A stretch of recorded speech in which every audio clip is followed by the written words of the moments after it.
It's been a busy week in the life of Duke basketball. The freshmen started their first week of classes as Duke University students on the men's basketball team. Peach Jam has come and gone. We've got another episode of the Brotherhood podcast that's been released. We've got a lot to discuss, and we talk about all those things on Locked On Blue Devils. It's going to be a great show. Thanks for being with us. Let's get to it. Hi, everybody. Dick Vitale. Hey, make sure you listen, man, to Locked On Blue Devils with J.J. Jackson. He's awesome, baby. You are Locked On Blue Devils, your daily podcast on the Duke Blue Devils, part of the Locked On Podcast Network, your team every day.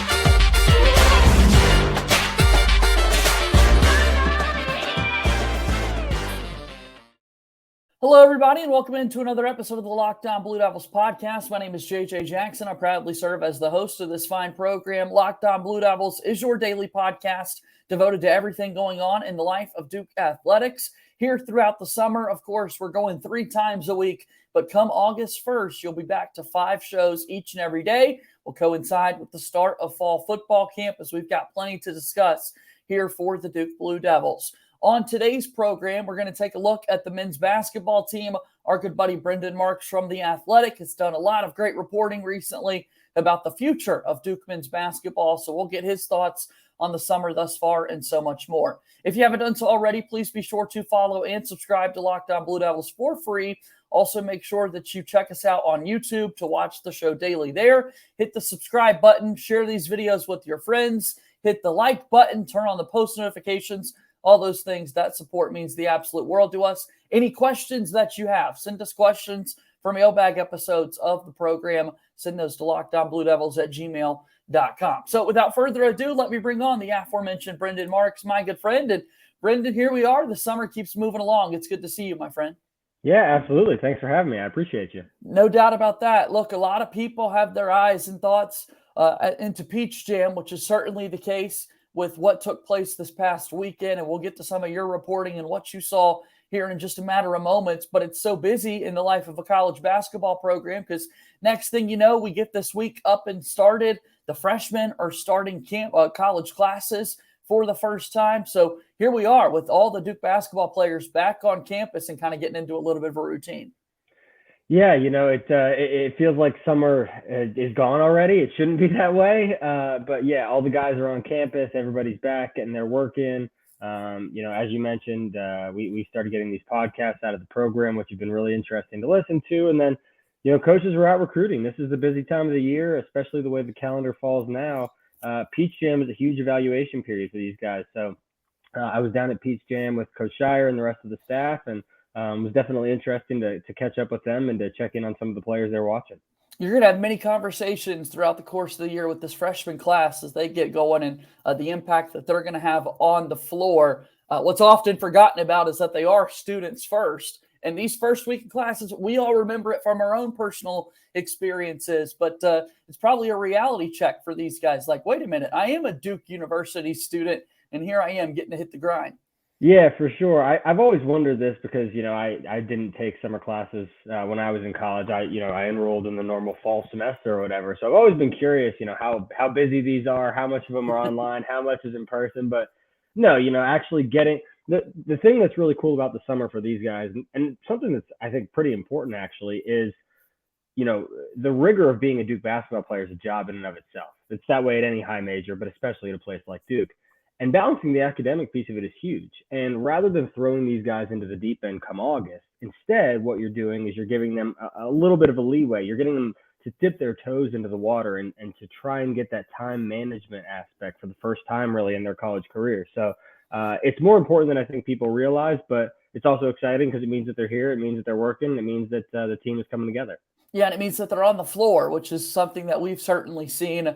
Snippets, of course, photos released from the team's social media accounts. We're getting these 45-second to minute-long clips of the guys in the gym. What has been the most significant thing that you've seen or heard or observed from the 4 freshmen in particular when it comes to things on the court?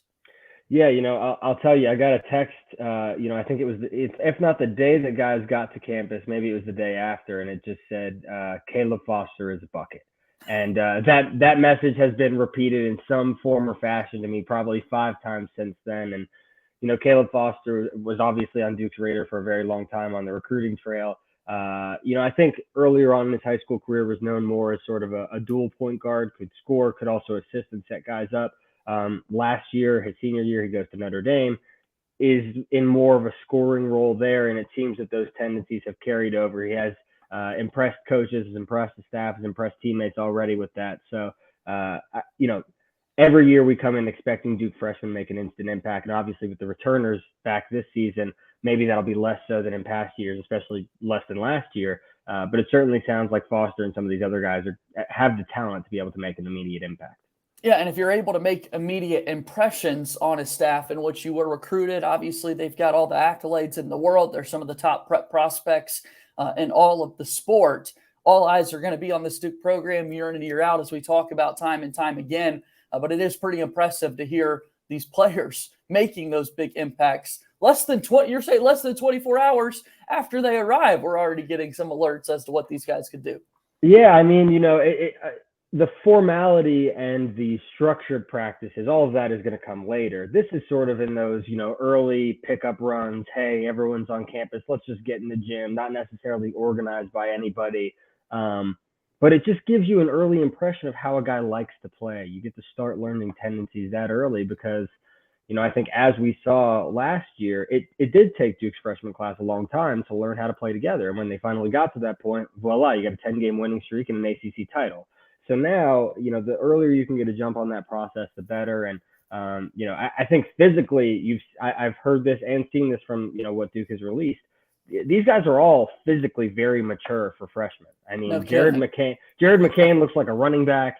Sean Stewart is very cut as well. So, with the advancements that we've seen in terms of prep training, I think it's really starting to pay dividends, and these guys are just the latest example of that. Yeah, year by year, they get stronger and stronger, taller and taller. They can jump better. And I mean, it's just crazy. It's pretty impressive to see what these freshmen are certainly capable of. As we're discussing this Duke men's basketball program, there are always eyes on the future when it comes to the summer. Recruiting picks up full steam, full momentum, and we're going to get to some of your thoughts and stories that you've had out, Brendan, as of late after our first time out here on the program today.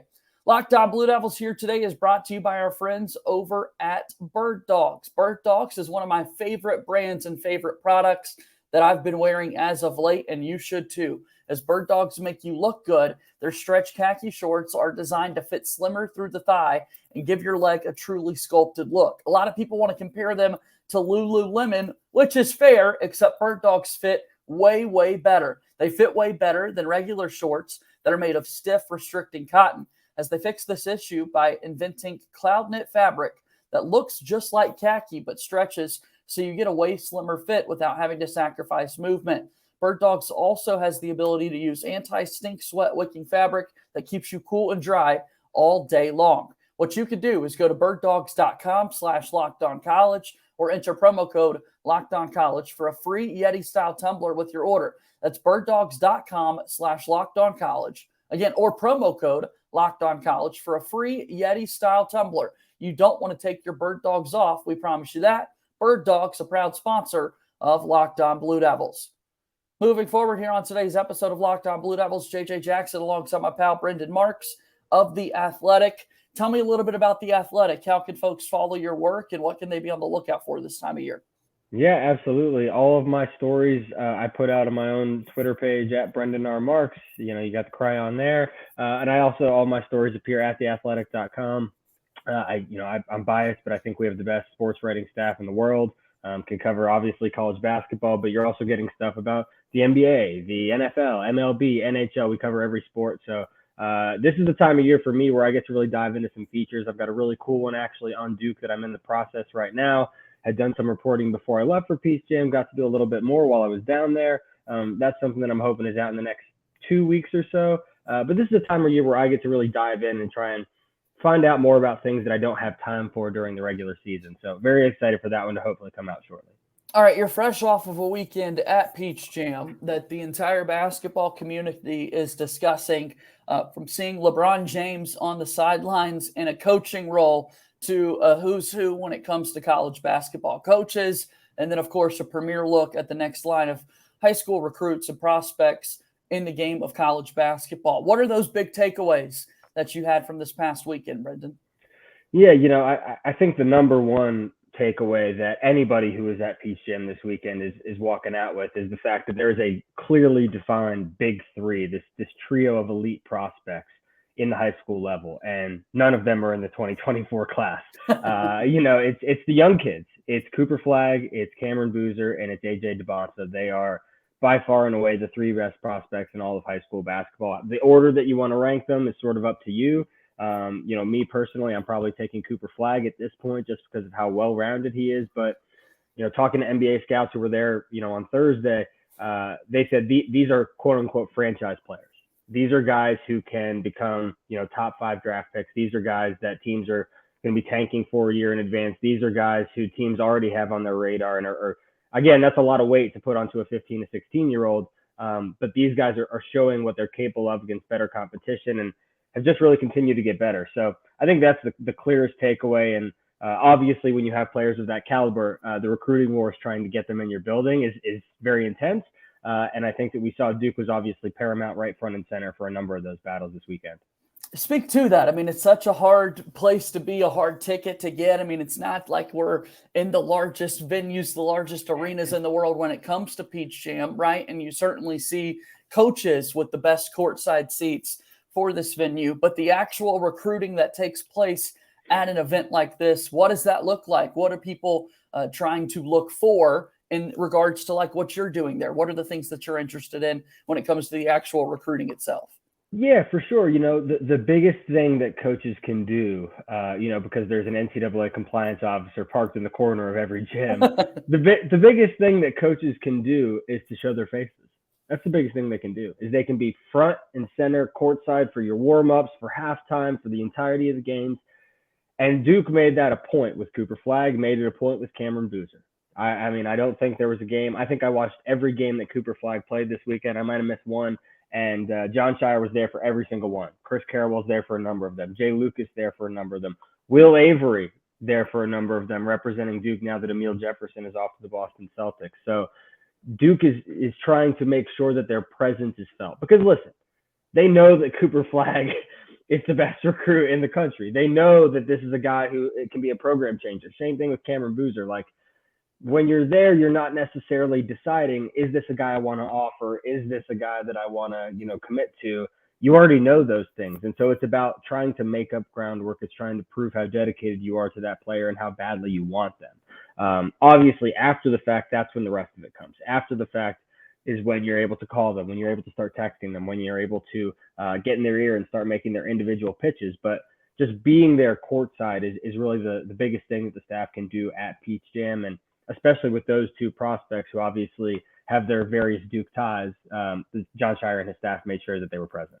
And so I guess in a number of ways, it's a little easy to get caught up in the headlines as to who's there for these games, sitting courtside for these players, because to your point, it's not like they're having personal interactions with these. And I think from a player's perspective, you probably want to be focused on the game so that you perform well to catch the eyes of these coaches and not spend so much time getting caught up and looking around you as to who might be there, what coaches are watching you. Right. And I will say on the flip side, coaches are, Duke staff included, coaches are there evaluating. They're looking to see, okay, is this guy a fit for my program? And that's not just on the court, it's off the court too. If you're a player who sits out of a big game, a semifinal game, coaches are taking note of that. I promise you, I was sitting next to them. I heard them. They're taking note of, okay, this guy's not playing. Maybe he doesn't have the level of competitiveness that I was looking for. Okay, this guy, his team is down 15. He's still diving for loose balls. Okay, that is the competitiveness that I'm looking for. This guy's the first one up during timeout, congratulating his teammates, pulling them all in. Those are the little things that you cannot glean from a box score. And that's part of the reason why these coaches are there and not just watching these games on a live stream. So it goes both ways.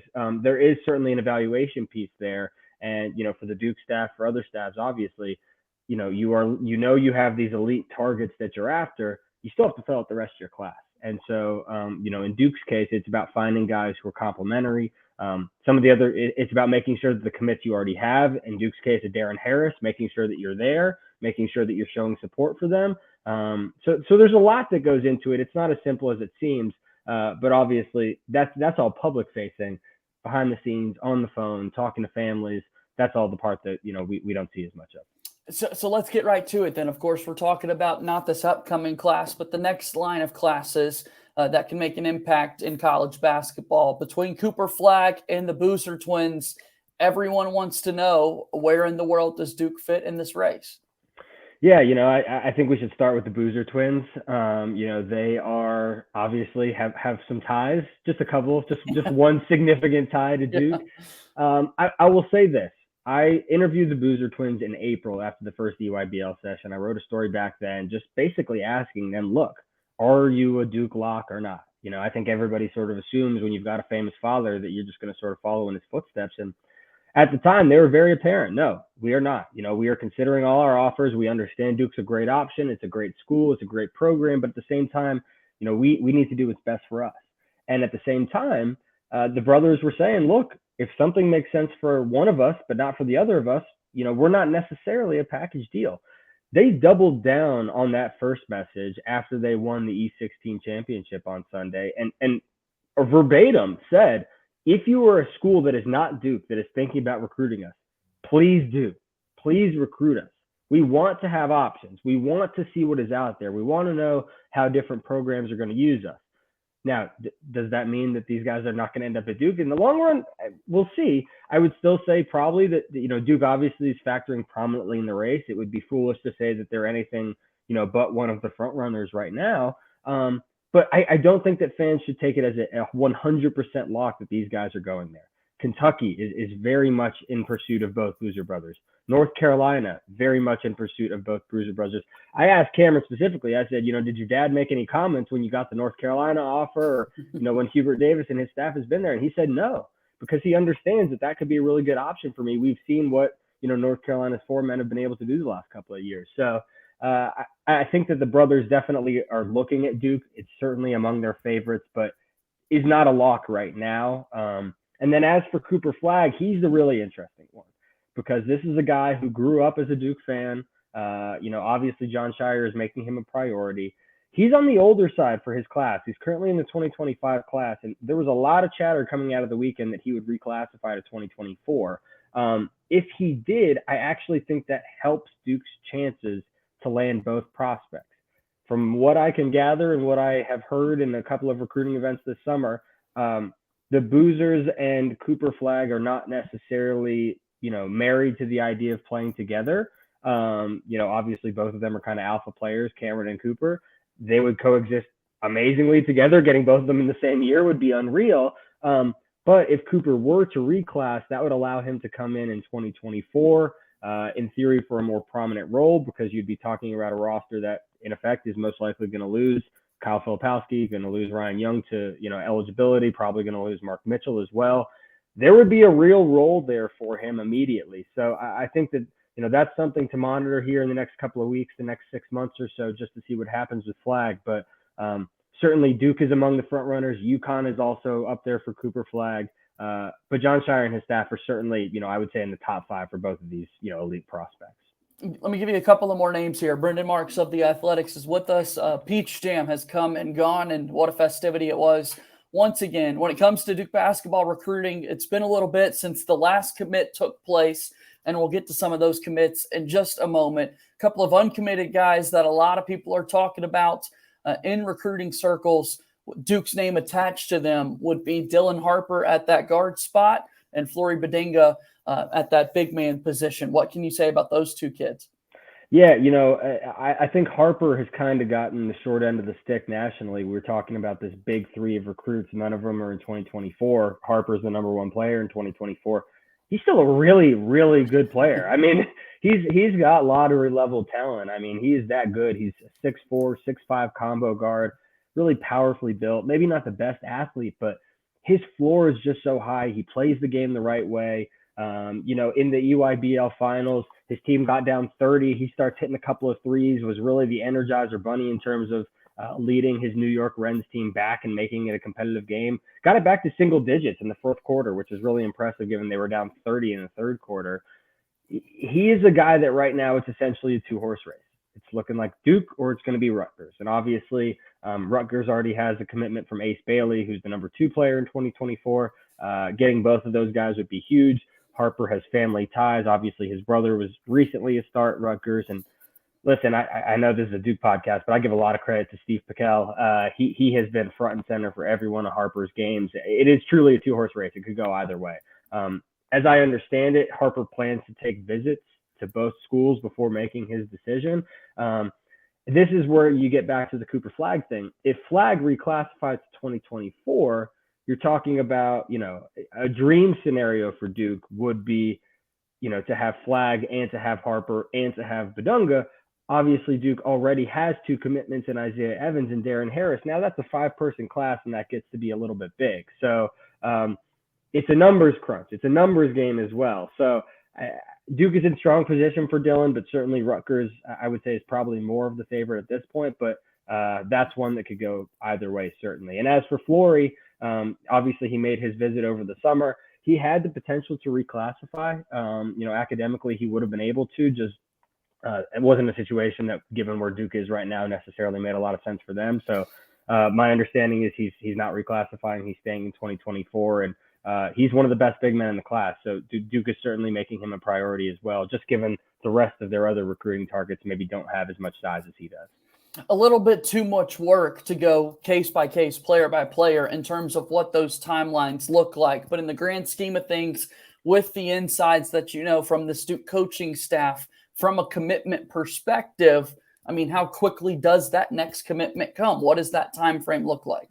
Yeah, I mean, certainly it's not going to be anytime soon for those elite guys we're talking about, for Flagg or for Boozer. That's not going to be anytime soon. Badunga, probably the same case. I think the next one you're probably going to see is Dylan Harper.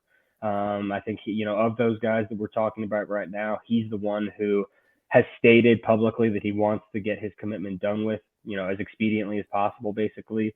So, initially he had said he wanted to commit right after Peach Jam. Again, sounds like he's going to take his visits, but that I would say in terms of, the top of the top, the guys that are really going to make a difference for Duke if they do commit, Harper's the next one that I would keep my eye on.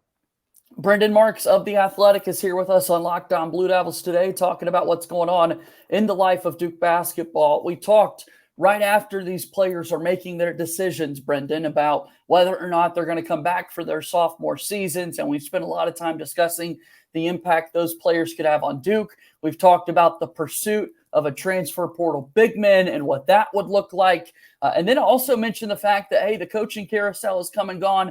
And for the most part, it feels like the coaching staff is returning for Duke. And then we're thrown an 11th hour curveball with Emil Jefferson heading off to the Boston Celtics. Kind of catch us up to speed as to where we're at with that, because as you mentioned, Will Avery officially joining the staff as well.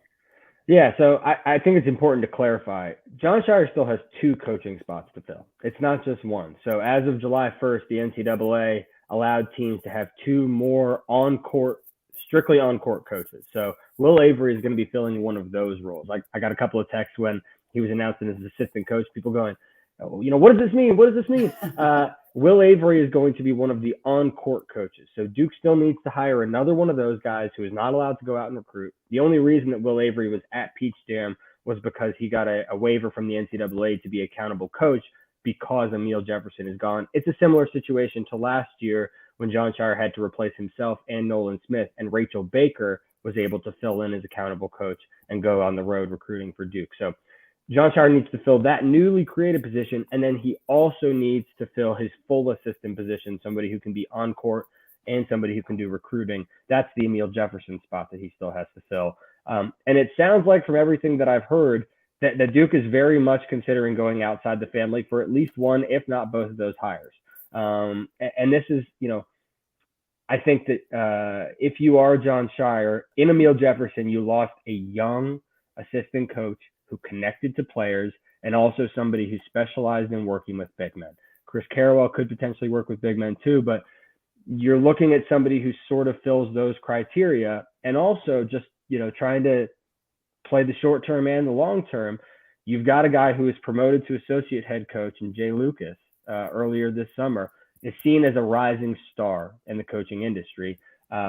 You want to make sure that you have some youth on your staff in case in the next couple of years Jay Lucas gets an opportunity to lead his own program. So certainly I think Duke is probably going to go on the younger side with the full assistant hire. And then as for that second one, that newly created position, Jon Scheyer has shown that he is willing to get creative. Rachel Baker, I don't think was on anybody's radar before he hired her last year. I'm not saying that hire could be somebody quite as out of left field as that, but certainly he is looking at all options, not just people from inside the Duke coaching tree. It sounds like those decisions will be happening in the next couple of weeks, not necessarily anything paramount right now, but those conversations are ongoing. The process that was described to me is sort of just getting underway. But certainly there are some folks who already know that they're in the conversation, and it'll heat up here in the next couple of weeks. Yeah, timeline was where I was going to next, right? Because I would imagine it's got to be a little bit more quickly than these commitments that we're trying to follow and whatnot. Pretty important to know which coach is going to be out there on the recruiting world, helping you bring in that next crop of talent. But I was curious if there was a good bit of steam and momentum to stay outside of the Brotherhood, because it feels as though there are also some qualified candidates within the Duke community who could be welcomed back in some capacity as well. There are. I think that, for Scheyer, he's a guy who inherited Chris Carrawell, who is one of his, close friends, and they've worked together on staff for a number of years now, obviously have a really good relationship. But other than that, he had a real opportunity to sort of remake this staff as he saw fit. And I think you've seen with Will Avery that there's still a commitment to having, people from inside the Duke family, people who understand what it's like to play professionally, both in the NBA and overseas. Will Avery I don't know if folks realize this, had been with the program basically since 2019. I asked Will over the weekend, I was like, what was your main responsibility? Like, what have you been doing the last 3 years? He was like, rebounding and passing. Because he was a manager. That was essentially all he was allowed to do. So I think Jon has proven in elevating Will that he does still care about the Brotherhood. But by taking on people like Rachel and taking on people like Jay, he also values youth. He values diversity of thought. He values new ideas, and he values an expanding network. And so I wouldn't at all be surprised if these were sort of split, if they were 1-1, one outside, one inside. And I wouldn't be shocked if it was two from outside, but certainly there are some qualified candidates inside as well. But a lot of the names that I have heard, especially for that third full assistant job, have been from outside of the Duke coaching tree. I've joked recently since the news happened that Will Avery was certainly overqualified for the job and responsibilities that he's had the last few seasons with Duke around a really, those are good teams that he's been around the last several years, and very much so overqualified for his positions. Yeah, I think that the cool thing for Will was, I don't know if folks know, he's from Augusta, Georgia. He played in the first ever Peach Jam.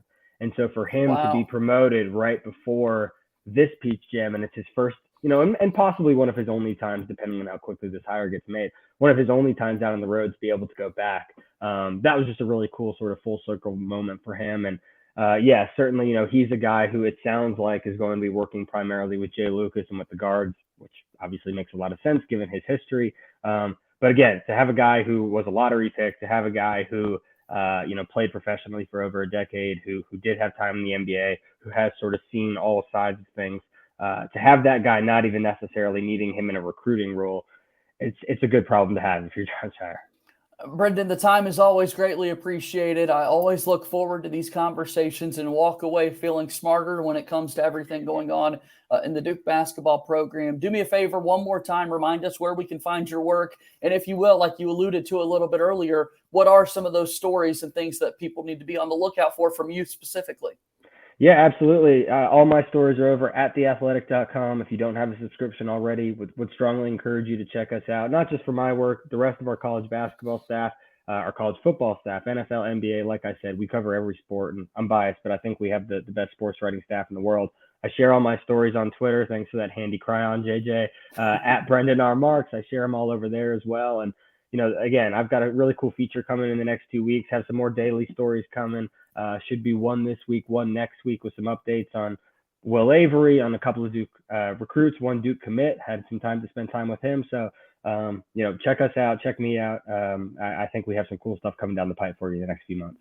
Appreciate the time as always, Brendan. I'll talk to you as the season nears, okay? Absolutely. I appreciate you. Thanks for having me, brother. All right, that's Brendan Marks of The Athletic joining us here on the program today, and that's going to do it for our show today. Thanks so much for watching. Thanks so much for listening on your podcast platforms. We're back at it again here very soon. For Brendan Marks, I'm JJ Jackson saying so long, thank you, and good day.